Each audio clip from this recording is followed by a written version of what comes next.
Fala, torcedores, como é que vocês estão? Tudo bem? Vamos fazer aqui uma conclusão para cada time depois da 13ª rodada. Vamos falar o que aconteceu, o que a gente pode tirar de conclusão para cada um dos times. Aqui na linha do tempo já está especificado onde eu vou colocar a conclusão de cada um dos 20 times, então se você quiser só ver do seu time, pode ir direto para lá, ou caso você goste de futebol como eu, fica no vídeo inteiro para a gente analisar como estão os 20 clubes da Série A. Para começar o Atlético Paranaense, acredito que a conclusão seja ter que aprender a jogar dessa forma nas partidas fora de casa. É algo que mescla com o que vem acontecendo na temporada deles. Eu acho que o Atlético Paranaense fez uma boa partida, mesmo que eu acho que não foi pênalti, mesmo que eu acho que era para ter tido 2 expulsos até na partida, fez uma boa partida, deu bastante produção e até com gol só no final do jogo, merecia talvez até pelo volume de jogo que teve na segunda etapa, ter feito mais do que 3 gols, assim, visto que o Lucas Arcanjo operou pelo menos ali uns 3 milagres, ok? Mas se conseguir jogar dessa forma fora de casa, o Atlético pode sim, já tá super bem no campeonato, mas aí sim, brigar lá na parte de cima, top primeiros ali, porque já perdeu muito ponto fora de casa, muito por não conseguir desempenhar o que desempenha em casa. Bom, para o Atlético Mineiro, eu acredito que tenham 2 conclusões, uma atrelada da semana passada,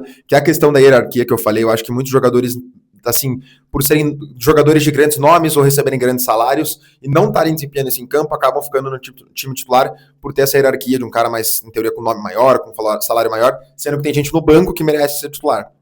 Isso, na minha opinião, tinha que acabar. E a segunda colocação aqui, que eu acho que é muito evidente, por ser o Atlético Mineiro, o time, um dos maiores times do país e com grande investimento, eu acho que o Atlético Mineiro vai ter que reformular bem essa equipe no meio do ano, tá? Porque senão vai brigar para cair tranquilamente e vai ficar afunilando cada vez mais. Precisa reformular bem muitos medalhões, entre aspas, né?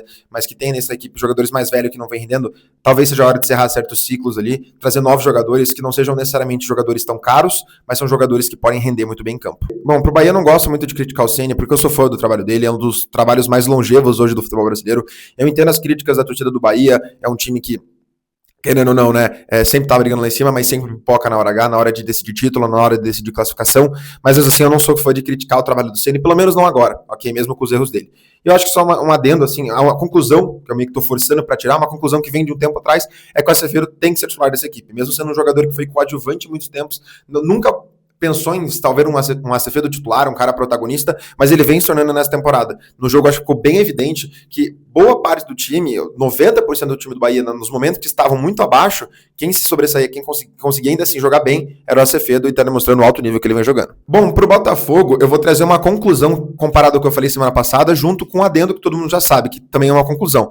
Primeiro é que eu falei na semana passada que o Franklin tinha entendido como o Botafogo deve jogar, ok? Só que a questão, né, era se ia continuar daquela forma, e o jogo, acho que a gente pode concluir que sim, ele entendeu e tá adotando. Eu acho que o Botafogo entendeu como deve jogar. Um time que vai querer ir pra cima sempre, vai querer o resultado e não se amedrontar.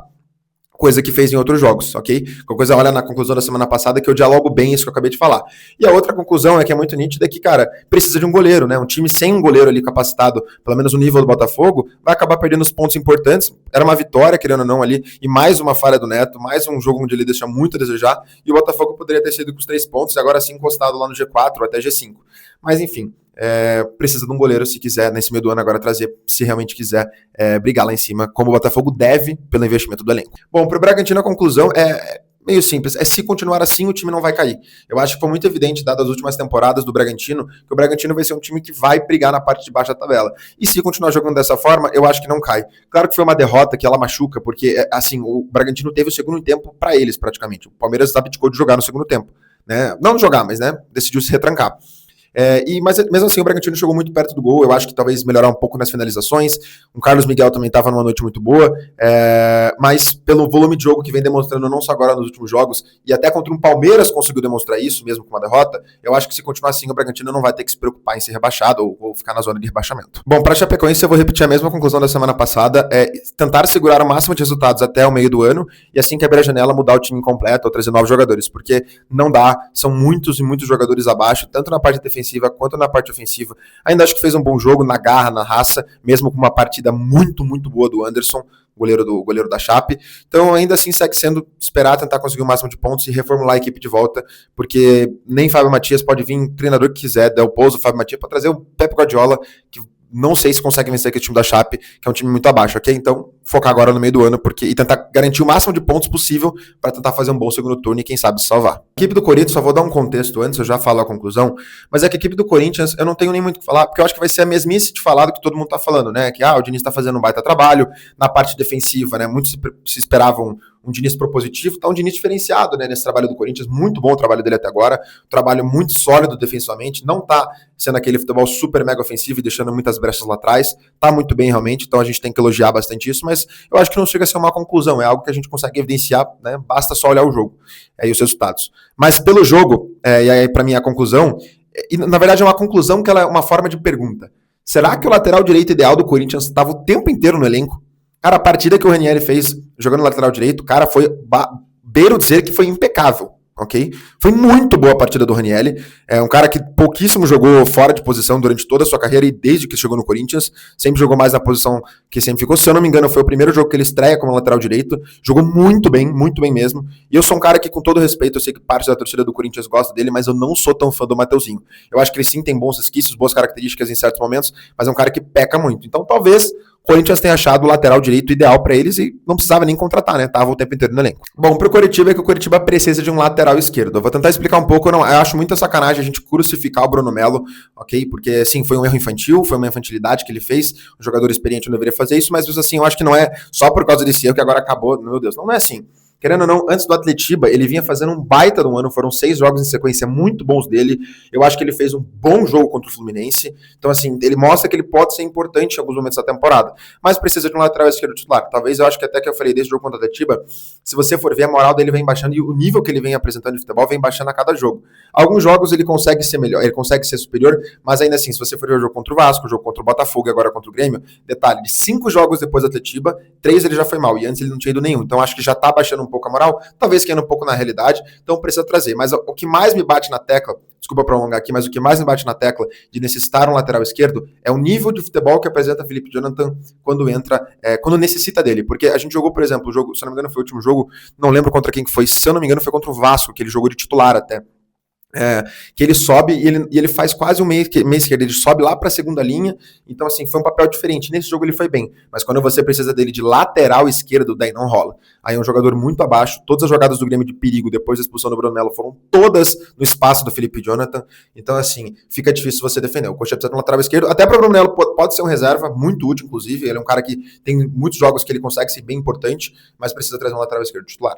Pro Cruzeiro é uma conclusão que eu puxo um pouco da semana passada do Arthur Jorge, dele conseguir potencializar muito bem os jogadores, né? Além de ser um cara muito inteligente, um técnico muito bom, ele tá sabendo potencializar muito bem. E no jogo passado eu dei um grande destaque pro Gerson e pro Arroio. Mais uma vez eu dou um destaque pro Arroio, mas eu não tenho como não falar da partida do Jonathan Jesus e do João Marcelo, dois atletas que sempre foram coadjuvantes, não jogavam muito e tudo mais. Cara, num jogo muito difícil, porque por mais que, né, a gente vai reclamar muito do campo, o campo muito difícil de jogar, você precisa ter uma defesa muito sólida nesses jogos, porque é muito fácil ter uma bobeira para acabar acontecendo um gol adversário.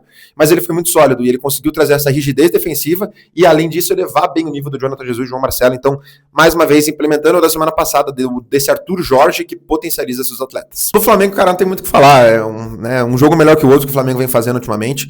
Não tem nem muito que a gente concluir de diferente. A única conclusão que eu trago um pouco diferente é que o Pulgar, agora que deve voltar no jogo do meio de semana, talvez joga ali, né, pela rotação de elenco, seja titular e tudo mais, mas vai ter que brigar muito para ser titular desse time do Flamengo, ok? O que o Everton Araújo vem jogando, principalmente desde a expulsão dele, né, ele vem melhorando demais, tornou outro jogador, tá muito melhor, e ele e o Jorginho ali, o Pulgar vai ter que lutar muito para conseguir essa titularidade. Pro Fluminense vai ser bem rápido, é uma conclusão que para mim ficou muito evidente, que mesmo com uma partida boa do Fluminense no geral, e um Anderson em grande noite, ainda assim eu vi que falta muita finalização. Falta melhorar e calibrar bem mais essas finalizações para conseguir ser mais efetivo e não ter que sofrer, já sofreu muito, né, nos últimos jogos, ficar sofrendo para poder ganhar com todo o respeito da Chapecoense. Pro Grêmio é que a solução do Grêmio pode ser a base. Eu só coloco um pode porque eu acho que eu não posso afirmar isso agora, que vai ser, porque foram poucos jogos, assim, né? Mas a diferença é que o Vieri, o Pedro Gabriel, o Mac faz mais uma vez, porque o Mac para mim vinha jogando bem, não vinha tendo tanta oportunidade, faz um gol para coroar ali o bom desempenho dele, o Vieri que vem jogando demais, são jogadores que pela baixa construção e pela péssima construção da linha que fez nessa temporada a equipe do Grêmio, eu acho que eles vêm se sobressaindo e podem ser a solução do Grêmio pro resto da temporada. Bom, pro Internacional, uma conclusão de um tempo já, é que o Pesolano é o último dos problemas. Eu acho que o torcedor ali sabe muito bem disso, certo? Mas eu vi muitas críticas duras em cima do Pesolano nos últimos jogos, eu acho um pouco indevido, certo? Eu acho que ele foi muito bem no jogo contra o Botafogo, mesmo com aquele primeiro tempo ruim, foi um jogo ruim o primeiro tempo, né? Mas no segundo tempo melhora, e assim quando acontece o gol do Danilo, o time do Inter muda bastante a postura, e muito obviamente se deve ao Pesolano conseguir fazer isso, né? Ele conseguir mudar o estilo reativo que vinha dando certo fora de casa, não deu tão certo no primeiro tempo, sofreu bastante. O Antony, para mim, foi muito bem, até que enfim, vinha mal nos últimos jogos. Mas ainda assim, a gente vê a mudança que o Pesolano faz. E aí é difícil você ter um elenco com Félix Torres, com Alan Patrick, com todo esse elenco bem abaixo da equipe do Internacional, você conseguir desempenhar bem. E o Pesolano vem tirando água de pedra tranquilamente aí nessa equipe do Vitória, nessa equipe do Inter. Bom, pro Mirassol, eu acho que a conclusão é bem interessante, é aprender a jogar apenas de forma reativa. Eu já tinha falado isso na última conclusão, né, que eles tinham entendido como jogar depois da grande vitória sobre o Internacional. E no primeiro tempo contra o São Paulo, eu vi, por mais que era o São Paulo que ficava com a bola, cara, assim, Walter mal trabalhou. Cara, se eu não me engano, não teve nenhum chute, tá? Eu não tenho aqui, se eu não me engano, não chutou um chute no gol no primeiro tempo. De tão efetivo que foi essa defesa do Mirassol, bloqueou bastante chute, não deixou nenhuma situação de perigo para o São Paulo. No segundo tempo, o São Paulo também abdica um pouco da posse e o Mirassol se abre. Por mais que o lance do gol não tenha sido nenhum contra-ataque nem nada, foi uma boa jogada, um bom cruzamento, tinha até acho que 5 defensores do Mirassol na área no momento do gol, mesmo assim o Mirassol sofreu muito mais, certo? E não conseguiu ainda ser tão efetivo, por mais que no último lance o Tiquinho faz aquela cagada ainda de perder aquele gol, mas mesmo assim eu acho que o Mirassol tem que entender a jogar mais de uma forma reativa, um bom primeiro tempo do Mirassol defensivamente, no segundo se abre um pouco mais, gera muito mais espaço, acaba sofrendo gol, mesmo que poderia ter empatado com o gol perdido do Tiquinho, acho que tem que aprender a jogar apenas de forma reativa, como vários times vêm jogando. O Palmeiras não é uma conclusão, mas é uma frase, é que se defender dessa forma, e pro Palmeiras é muito feio, mas tá trazendo resultado. E aí a gente vai entrar nessa controvérsia, porque o Palmeiras tem um dos maiores investimentos do futebol brasileiro, não deve agir dessa forma, principalmente abrir o placar e querer se fechar, não existe, certo? Se tratando de Palmeiras. Mas tá fazendo isso. É feio? É. A torcida tem toda a razão de ficar brava? Tem. Mas assim tá trazendo resultado, o Palmeiras é líder isolado do campeonato até o momento.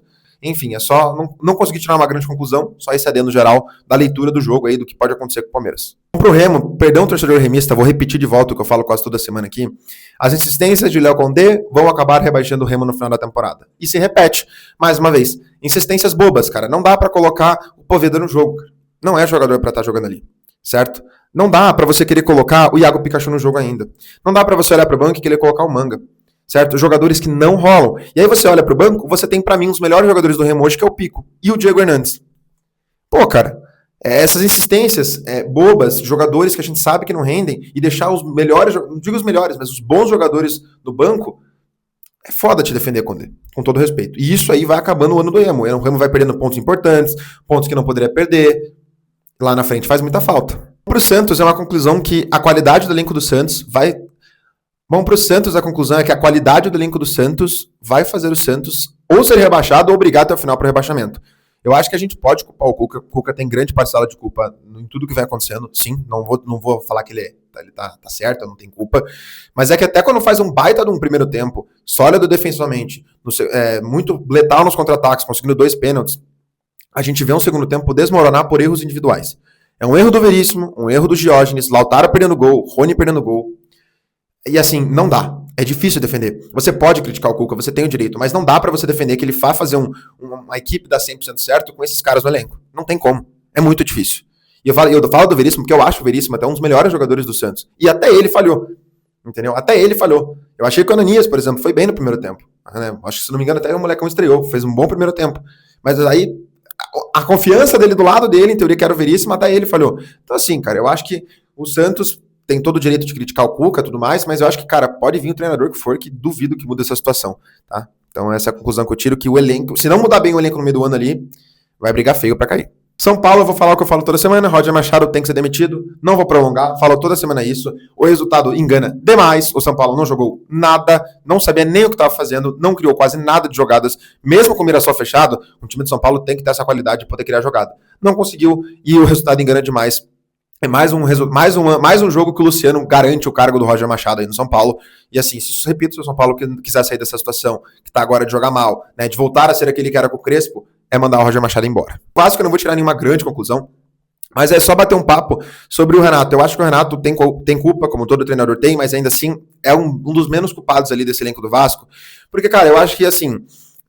primeiro de tudo, jogar contra esse sistema defensivo do Corinthians é muito difícil. O Diniz soube o que fazer durante os 90 minutos, foi muito bem. Não vou dizer que deu um nó tático, mas eu acho que sim, foi superior ao Renato Gaúcho na partida.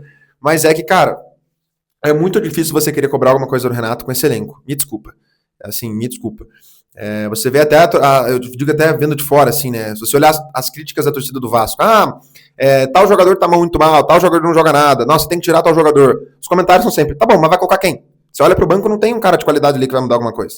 entendeu? Então, isso diz muito sobre o elenco do Vasco. Eu acho que nem eu falei na última vez, o Renato tinha ajustado um pouco dessa rodagem de elenco, estava conseguindo fazer jogadores que são reservas e não são abaixo, conseguia ajudar, nem render bem, mas conseguia ajudar nos jogos que tinham. Mas isso assim, isso é tirar leite de pedra e querer fazer isso várias vezes é muito difícil.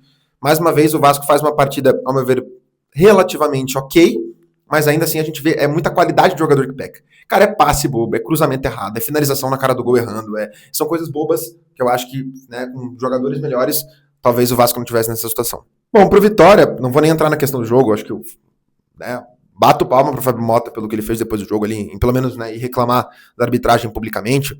Mas construir uma estátua pro Arcanjo, mesmo com uma derrota, o Arcanjo salvou uma goleada histórica do Atlético Paranaense. Eu consigo citar facilmente umas 5 chances claras do Atlético, que não resultaram em gol, tá? Que não resultaram em gol.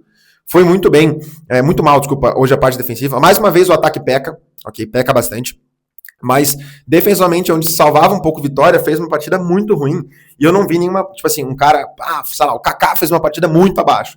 Eu não digo que foi só o Kaká, foi a parte defensiva inteira do Vitória foi muito mal no jogo de hoje. Deixou, claro, jogar sintético, é um jogo que corre muito mais, é difícil de jogar, mas assim o Jair Ventura tinha essa noção e poderia ter adaptado o jogo, jogado de uma forma diferente. Ok? E repito, por mais que o resultado só se consumou no final do jogo, né? 2 gols nos últimos 5 minutos, cara, a gente sabe, com todo respeito, era para ter sido um 6-1, perdão, para a equipe do Atlético, porque o Atlético teve umas 4 chances muito claras só no segundo tempo e o Arcanjo salvou demais.